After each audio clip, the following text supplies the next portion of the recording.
Bonjour et bienvenue dans l'émission Parole d'experts consacrée aujourd'hui aux logiciels métiers et les ERP généralistes. Alors, des applications développées selon vos besoins et spécifiquement pour votre activité, que ce soit pour un premier projet ou le changement d'une solution déjà existante, le choix d'un logiciel ne doit pas être pris à la légère et s'adapter à vos spécificités comme celui de s'adapter à la stratégie de l'entreprise ou encore s'adapter à l'utilisateur final entre autres. Mais l'après-projet reste lui aussi un challenge à long terme. Alors à qui confier ce projet et d'ailleurs quelle différence entre les logiciels métiers et les ERP généralistes et sur quels critères les choisir? Pour nous accompagner sur ce sujet, un expert, Philippe Mamy, fondateur de l'entreprise Uni. Bonjour. Bonjour.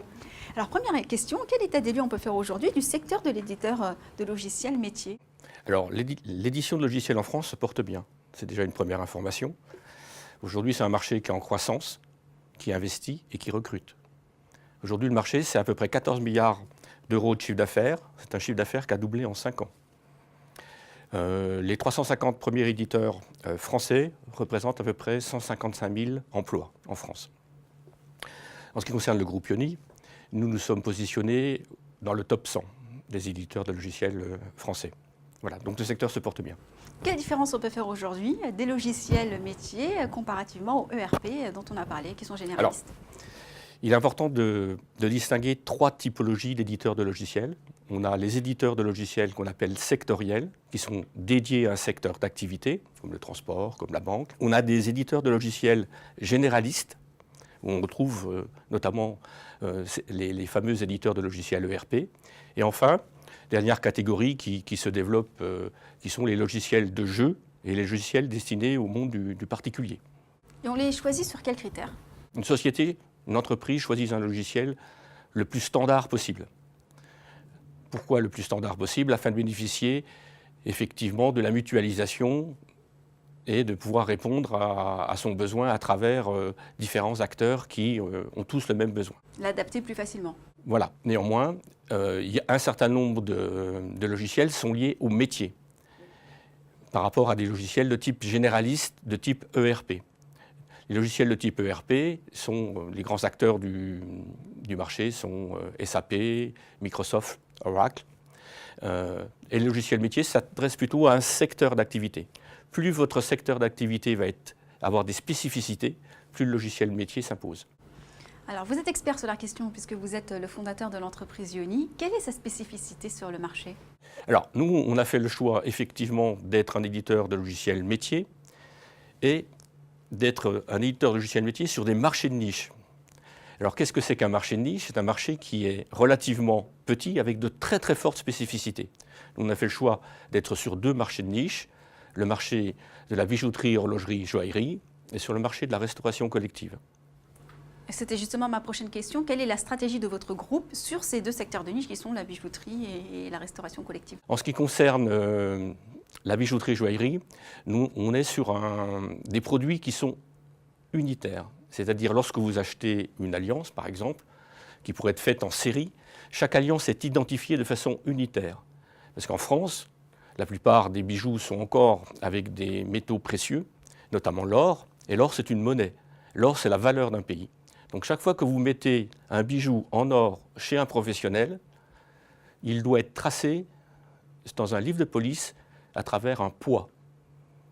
Voilà. Donc ce qui fait qu'on doit gérer chaque produit de façon unitaire. Chaque produit est différent.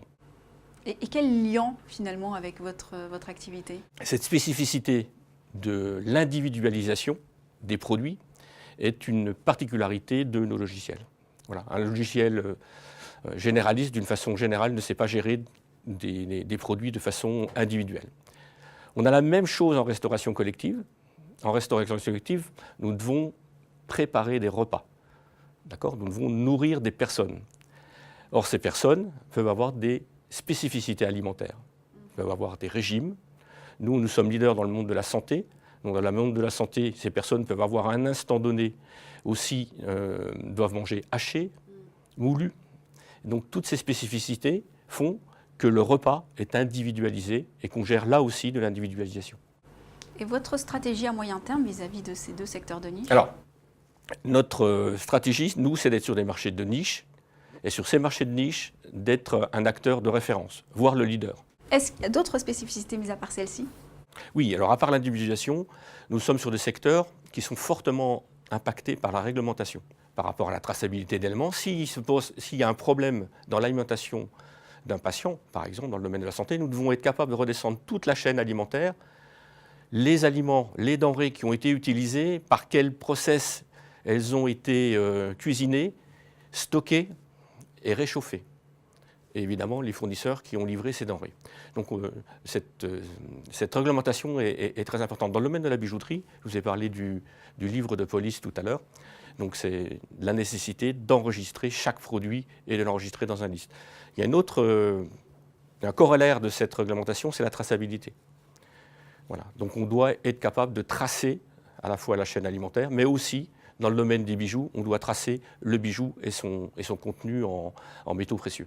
Les projets et perspectives pour Ioni. Ce qui est important de dire en ce qui concerne notre entreprise, nous nous situons dans un projet de continuum. Qu'est-ce que c'est le continuum? C'est-à-dire qu'on envisage l'entreprise et sa stratégie de façon illimitée.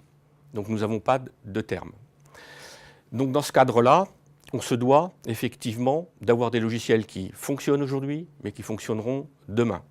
Donc nous sommes confrontés à l'évolution à la fois des technologies, mais aussi au mode de consommation.